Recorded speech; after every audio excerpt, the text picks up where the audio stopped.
ku kalsoonow naftaada oo muuji awoodahaaga kalsoonida nafta waa tiir ka mid ah tiirarka guusha qofku markuu naftiisa ku kalsoon yahay waxba uma arko hadallada ay dadka ka sheegayaan ama siday u arkayaanba dadka guulaystay waxay hiigsadaan guusha halka dadka guuldaraystay ay mashquul ku yihiin dadka kale haddiiba aad tahay qof ay himmadiisu sarrayso waa inaad leedahay kalsooni nafeed oo aad u sarraysa waad guulaysan kartaa oo aad horu mari kartaa haddiiba aad naftaada ku kalsoon tahay waxba ha ka soo qaadin maalmaha adayga mugdiga iyo waxla'aanta maalmahani way tegi doonaan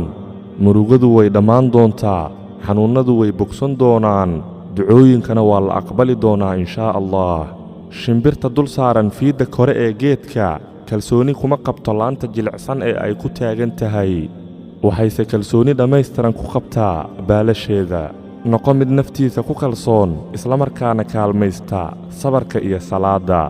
waa walaalkiin cabdicasiis mucjiz oo idin leh guulaysta